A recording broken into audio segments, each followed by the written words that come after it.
मेरे प्रियो, आज से 2000 साल पहले जब यीशु मसीह संसार में आया, वचन कहता है उसे अपनों ने नहीं पहचाना। जानते हैं क्यों? क्योंकि शायद वो यीशु घोड़े पर सवार नहीं था और शायद उसके हाथों में तलवार नहीं थी। वचन कहता है वो तो नम्र और दीन था, वो तो नम्र और दीन था, वो तो तरस से भरा था, इसलिए लोगों ने उसे पहचाना नहीं। वो सोचते थे कि परमेश्वर जब इस संसार में आएगा उसके सर पर एक ताज होगा, उसके पास एक रथ होगा, उसके पास एक बड़ा राज्य होगा। लेकिन यीशु ऐसा नहीं था। उसने अपनी सवारी के लिए शेर को नहीं चुना, उसने अपनी सवारी के लिए रथों को नहीं चुना, लेकिन उसने अपनी सवारी के लिए संसार के सबसे नम्र स्वभाव के जानवर को चुना। हम जानते हैं उसने गधे के बच्चे को चुना। वो नम्र था और दीन था, वचन कहता है, इसलिए उसे लोगों ने पहचाना नहीं। वो अपने घर आया और अपनों ने उसे नहीं पहचाना। यीशु मसीह इस संसार में क्यों आया, हम इस विषय पर बातचीत करेंगे। जब प्रभु यीशु मसीह जक्कई के घर आए, हम जानते हैं जक्कई एक प्रभावशाली व्यक्ति था और वो यीशु मसीह को देखना चाहता था। यीशु कैसा है जिसके विषय में लोग चर्चा कर रहे हैं, जो मुर्दों को जीवन देता है, जो अंधों को आंखें देता है, वो कैसा दिखता है। एक जिज्ञासा है उस यीशु मसीह को देखने की। क्या वो लंबा है, क्या वो नाटा है, क्या उसके बाल बड़े हैं, वो दिखता कैसा है, उसके कपड़े कैसे हैं। आपको बताना चाहता हूं यीशु कोई साधारण शब्द नहीं है, यीशु कोई साधारण नाम नहीं है। जब यीशु मसीह निकलते थे, जब यीशु मसीह सभाओं के लिए जाते थे, हजारों लोग यीशु मसीह के पीछे आते थे। इसलिए वचन में लिखा है ये जक्कई यीशु मसीह को देख नहीं पा रहा था क्योंकि इतनी भीड़ थी, इतनी भीड़ थी। लेकिन तब एक बड़ा चमत्कार हुआ, बड़ा चमत्कार हुआ। यीशु ने जक्कई को नाम लेकर बुलाया। उसने कहा जक्कई आज मैं तेरे साथ तेरे घर चलूंगा, और न केवल इतना, आज मैं तेरे साथ भोजन करूंगा। हम वचन पढ़ते हैं एक अद्भुत कार्य लिखा है। जक्कई ने खड़े होकर कहा, हे प्रभु देख मैं अपनी आधी संपत्ति कंगालों को देता हूं, और यदि किसी का कुछ अन्याय करके लिया है तो उसे चौगुना वापस करता हूं। वचन कहता है तब यीशु मसीह ने कहा, क्योंकि मनुष्य का पुत्र खोए हुओं को ढूंढने और उनका उद्धार करने के लिए आया है। यीशु मसीह आपको ईसाई बनाने नहीं आया है, यीशु मसीह आपको जीवन देने के लिए आया है। अगर आप यूहन्ना की पत्री उसका 10 अध्याय और 10 पद पढ़ेंगे, वहां लिखा है वो हमें जीवन देने के लिए आया है। He has come to give us life and life with abundance, fullness। लेकिन ये जीवन कैसे मिलेगा, ये जीवन कैसे मिलेगा? हम सोचते हैं कि धर्म के कामों से हमें जीवन मिल जाएगा। दर्शन शास्त्र कहता है न योगेन न सांख्येन कर्मणा नो न विधाया ब्रह्म एकत मोक्ष विद्यते सिद्धते नान्यथा। दर्शन शास्त्र कहता है कि ना योगा करने से और ना माला जपने से और ना प्राचीनों के आगे माथा टेकने से और ना नदियों में स्नान करने से और ना जीव जंतुओं को भोजन कराने से और ना मनुष्य के किसी प्रयास से मोक्ष मिलता है, उद्धार मिलता है परमेश्वर की दया से, परमेश्वर के अनुग्रह से, देवानुग्रह हेतुक्रम उस परमेश्वर की दया से मनुष्य उस मोक्ष को प्राप्त कर सकता है। उद्धार क्या है? What is salvation? यीशु मसीह संसार में क्यों आया?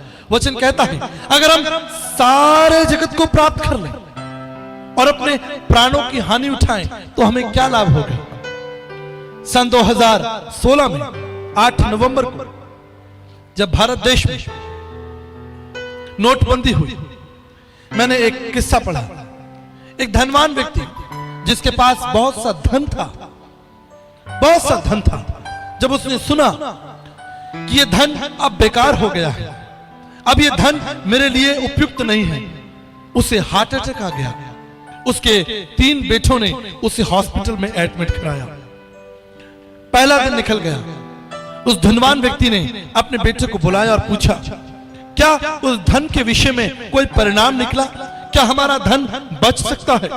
बेटे ने कहा पिताजी अभी कोई परिणाम नहीं निकला, शायद हमारी ये संपत्ति, हमारा ये धन नष्ट हो गया है।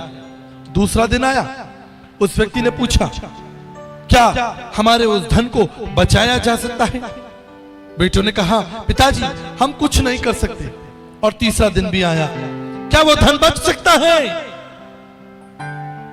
बेटों ने कहा, हमें कोई उम्मीद नहीं है। और इस नाउम्मीदी के साथ वो व्यक्ति उस हॉस्पिटल में मर गया। वचन कहता है, क्या लाभ कि तुम सारे संसार को प्राप्त कर लो और अपने प्राण और अपने आत्मा की, अपने शरीर की, अपने जीवन की हानि उठाओ? क्या लाभ? यीशु मसीह संसार में क्यों आया? वचन कहता है, जक्कई के पास बहुत सा धन था, उसके पास नाम था, उसके पास शोहरत थी, उसके पास बड़े बड़े अधिकार थे, लेकिन जो नहीं था वो था उद्धार। जो नहीं था वो था पापों की क्षमा। जब उसने अपने पापों को मान लिया, वचन कहता है, बाइबल कहती है कि उसने उन्हें क्षमा कर दिया। धन है वे जिसके अधर्म क्षमा हुए, और धन है वे जिनके पाप ढांपे गए। धन है वह मनुष्य जिसे परमेश्वर पापी ना ठहराए। मेरे प्रियो, अपने जीवन के विषय में सोचिए। एक दिन मुझे और आपको इस संसार से जाना है। हमें एक दिन इस संसार से जाना है। हम इस संसार में सदा के लिए नहीं हैं। शायद कल हम इस संसार में ना हो, शायद परसों हम इस संसार में ना हो। आप कहां होंगे? सोचिए, क्या ये धन, संपत्ति, ये नाम, ये शोहरत, ये ताकत, ये सब कुछ हमारे प्राणों की रक्षा कर सकती है? कदापि नहीं। आपको इस संसार से जाना है। I was reading about Marilyn Monroe. Marilyn Monroe America की एक बहुत सुंदर अभिनेत्री थी। कहा जाता है कि पृथ्वी पर ये सबसे खूबसूरत महिला थी। चूंकि एक अभिनेत्री थी, हजारों लाखों लोग उसे पसंद करते थे। लोग उससे मिलने के लिए आते थे। उसे बड़े बड़े समारोह में बुलाया जाता था। एक दिन मर्लिन मैनरो को अमेरिका के राष्ट्रपति के राजभवन में बुलाया गया एक बड़े कार्यक्रम के लिए।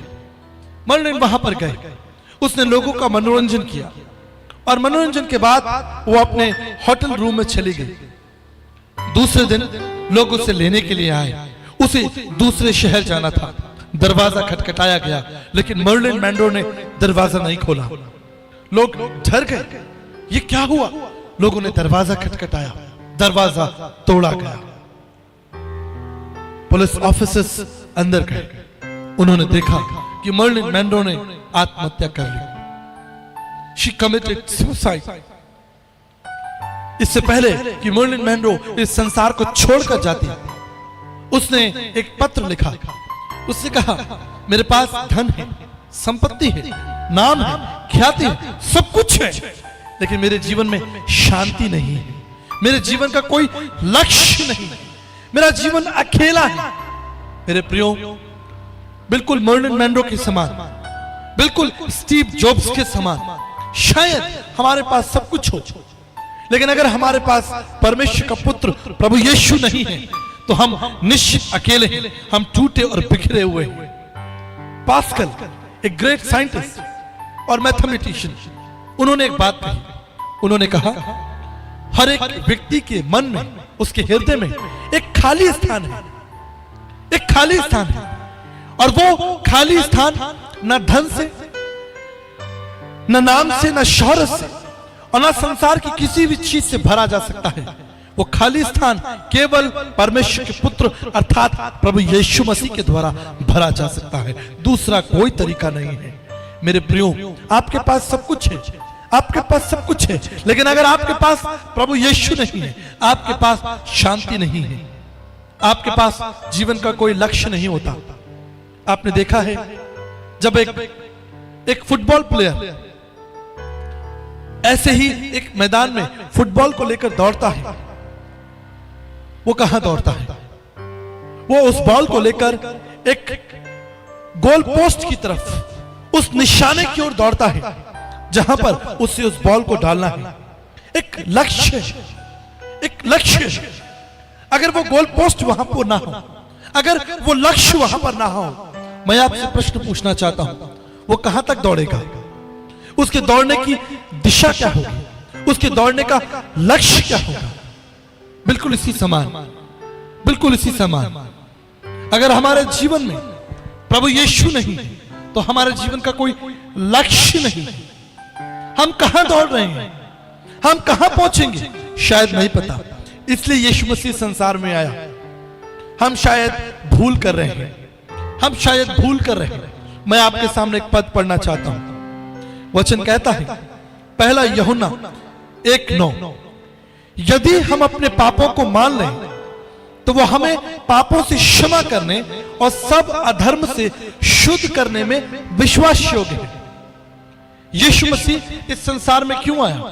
उसने उस खतरनाक मृत्यु को, उस भयंकर पीड़ा को क्यों उठाया? इसलिए कि आपके अधर्म और आपके पाप मिटाए जाए और आपका नाम जीवन की पुस्तक में हो, आपका नाम जीवन की पुस्तक में हो। वचन कहता है, अगर आप प्रकाशित वाक्य की पुस्तक पढ़ते हैं, वहां लिखा है, मैं आपके सामने पढ़ना चाहता हूं, प्रकाशित वाक्य की पुस्तक उसका 22 अध्याय और 12 पद, देख मैं शीघ्र आने वाला हूं, हर एक काम का प्रतिफल और बदला देने का प्रतिफल मेरे पास है। मैं अल्फा और ओमेगा हूं, पहला और अंतिम हूं। धन्य है वो जो अपने वस्त्र धो लेते हैं, उन्हें जीवन के वृक्ष के पास आने का अधिकार मिलेगा। धन्य है वो जो अपने वस्त्रों को धो लेते हैं, जो अपने अधर्म और अपने पापों को मान लेते हैं और छोड़ देते हैं। उस दिन जक्कई बुद्धिमान निकला। उसने परमेश्वर के पुत्र प्रभु यीशु मसीह को देखा और वो समझ गया कि मेरा धन, मेरी ताकत, मेरा ऐश्वर्य, ये सब कुछ व्यर्थ है। और वो प्रभु के पैरों में गिर गया और उसने कहा, प्रभु आज मैं अपनी गलती को मानता हूं, आज मैं अपने धर्म को मान लेता हूं। यीशु ने क्या कहा? आज इस घर में उद्धार आया है। Today is the day of salvation. आज इस घर में उद्धार आया है। वचन कहता है, प्रेरितों के काम 3:19, मन फिराओ और लौट आओ कि तुम्हारे पाप मिटाए जाएं। मन फिराओ, लौट आओ कि तुम्हारे पाप मिटाए जाएं। मैं आपके सामने एक वचन पढ़ना चाहता हूं। वचन कहता है, पहला पत्रस उसका 4 अध्याय 8 पद, प्रेम पापों को ढक देता है। प्रेम पापों को ढक देता है। ये कैसे होता है? ये कैसे होता है? आइए हम वचन से देखते हैं। अगर आप उत्पत्ति की पुस्तक और उसके 3 अध्याय को देखें और 21 पद को देखें, यहां लिखा है, और यहोवा परमेश्वर ने आदम और उसकी पत्नी के लिए चमड़े के अंगरखे बनाए और उनको पहना दिया। इस सिद्धांत को जरा ध्यान से सुनिए। यह सिद्धांत पृथ्वी की उत्पत्ति के समय में है, जब आदम और हव्वा परमेश्वर की उपस्थिति में खड़े होते थे और वहां कोई डर नहीं था, वहां कोई भय नहीं था, और ना आदम और हव्वा ने कोई कपड़े पहने हुए थे। शायद एक विशेष प्रकाश, परमेश्वर का तेज उन्हें घेरे रहता हो। यह अद्भुत होगा। लेकिन एक दिन क्या हुआ, जब यहोवा परमेश्वर आदम और हव्वा से मिलने के लिए आए, वचन कहता है 3 अध्याय और उसके 8 पद में कि आदम और हव्वा परमेश्वर की उपस्थिति से छिप गए। ये पहले कभी नहीं हुआ। आदम और हव्वा परमेश्वर की उपस्थिति से छिप गए और डरने लगे। ये कल तक तो नहीं था। कल तक तो आदम और हव्वा परमेश्वर के साथ संगति करते होंगे। शायद आदम और हव्वा दौड़कर परमेश्वर को पकड़ लेते होंगे। ये कितना अद्भुत होगा, ये कितना सुंदर होगा। सृष्टि और सृष्टिकर्ता के मध्य एक संबंध, बिल्कुल एक मां के समान, एक पिता के समान। जब उन्हें उनके बच्चे देखते हैं, उनको पकड़ लेते हैं। लेकिन एक दिन क्या हुआ, जब यहोवा परमेश्वर आदम और हव्वा से मिलने के लिए आया, वो डर गए और छिप गए, क्योंकि वहां पर पाप आ गया था, अंधकार आ गया था, झूठ आ गया था। परमेश्वर ने उनकी दशा को देखा, परमेश्वर ने विलाप किया, उसका हृदय टूट गया।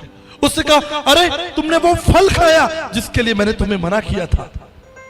आदम और हव्वा नंगे हो गए, परमेश्वर की उपस्थिति से छिपने और डरने लगे। तब क्या हुआ? वचन कहता है यहोवा परमेश्वर एक निष्कलंक मेमने को वध किया, निष्कलंक मेमने का वध किया और उसके चमड़े से, ध्यान से सुनिए, उसके चमड़े से आदम और हव्वा की नंगता को ढक दिया। परमेश्वर ने निष्कलंक मेमने के चमड़े से आदम और हव्वा की नंगता को ढका। वचन कहता है कि प्रेम पापों को ढक देता है, प्रेम पापों को ढक देता है।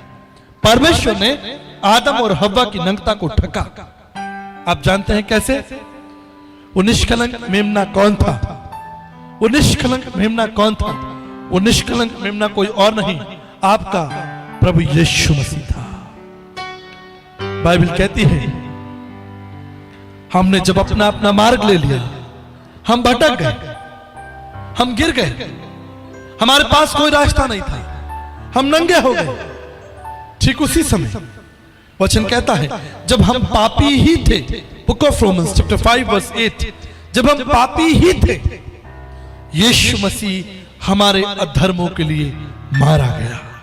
उसने उस क्रूस के महत्व, उस बड़े बलिदान को सह लिया।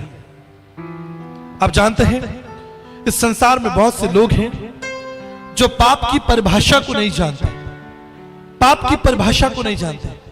मैं इसके लिए आपको एक उदाहरण देता हूं। साधु सुंदर सिंह जी, हम जानते हैं ये नाम पंजाब की धरती में एक महत्वपूर्ण नाम है, आदरणीय साधु सुंदर सिंह जी।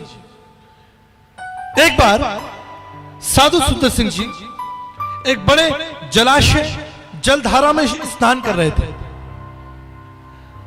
हजारों टन पानी उस झरने से बहते हुए उनके ऊपर गिर रहा था। अद्भुत था। स्नान के दौरान उन्हें एक बात स्मरण आई, क्यों ना मैं थोड़ा सा जल अपने घर ले चलूं, क्योंकि इस जलधारा का जल बहुत मीठा और ठंडा है।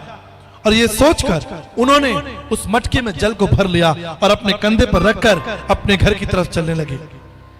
जब वो मार्ग में थे उन्हें थकान का अनुभव हुआ और उन्होंने उस मटके को नीचे उतार दिया।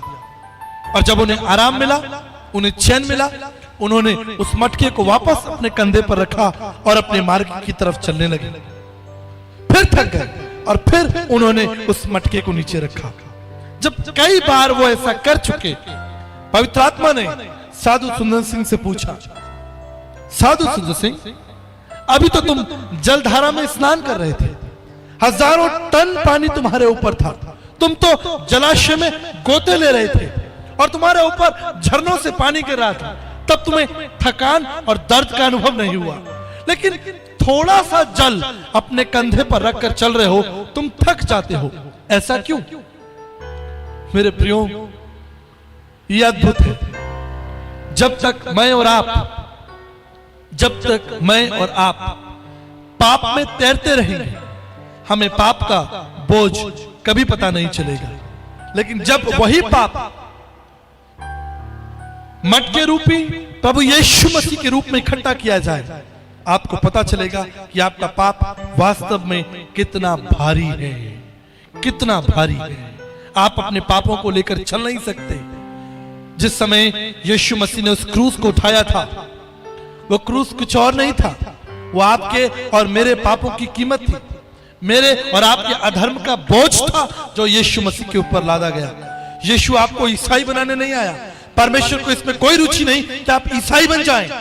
परमेश्वर को इस बात में रुचि है कि आपके अधर्म, आपके पाप क्षमा हो और आपका नाम जीवन की पुस्तक में हो, ताकि जब आप इस संसार से जाएं, आप उस राज्य में प्रवेश करें जो युगान युग का है। मेरे प्रियो, क्रूस एक भयानक शब्द है। प्राचीन काल में इस शब्द पर कोई बातचीत नहीं करता था। क्रूस एक गंदी गाली हुआ करती थी। क्रूस एक भयानक शब्द हुआ करता था। कोई क्रूस के विषय में सोचता भी नहीं था, क्योंकि बड़े बड़े अपराधियों को क्रूस पर चढ़ाकर मारा जाता था। यह खतरनाक था, इसलिए लोग क्रूस से छिपते और डरते थे। कोई क्रूस के विषय में बात नहीं करता था। लेकिन एक दिन क्या हुआ, एक दिन प्रभु यीशु मसीह को क्रूस पर चढ़ाया गया। हालेलुया। यीशु मसीह को क्रूस पर चढ़ाया गया। यह अद्भुत था। उससे पहले भी हजारों लोग क्रूस पर कुर्बान हुए, क्रूस पर मारे गए। हजारों लोगों को क्रूस पर यातना दी गई, उन्हें तड़पाया गया। हजारों लोगों को रोमी सरकार के द्वारा क्रूस पर भयानक मृत्यु दी गई। इसलिए क्रूस एक बहुत ही गंदा शब्द था। लेकिन एक दिन यीशु मसीह को क्रूस पर चढ़ाया गया। मेरे प्रियो, जो सबसे गंदा था, जो सबसे घृणित था, वो आज इस संसार का उद्धार का शब्द है।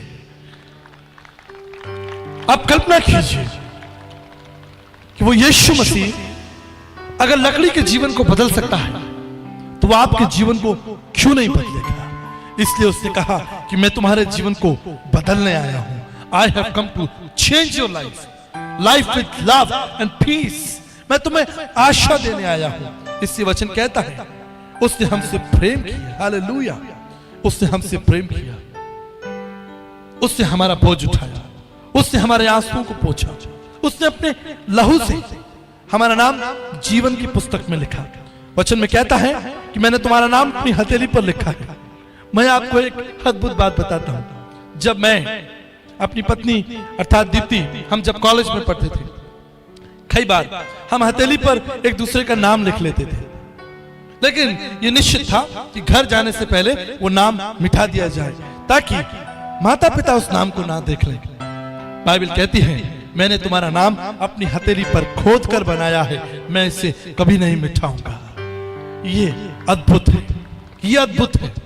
मनुष्य आपको भूल सकता है, मनुष्य आपके नाम को मिटा सकता है। जो मनुष्य आपको देता है वो आपसे वापस लिया जा सकता है। मनुष्य आपको ऊंचे पद पर बैठाएगा, मनुष्य आपको मेंबर ऑफ पार्लियामेंट बना देगा, मनुष्य आपको प्रधानमंत्री बना देगा, वही मनुष्य आपको नीचे उतार देगा। मनुष्य आपको महिमा देगा और वही मनुष्य आपके विरोध में खड़ा हो जाएगा।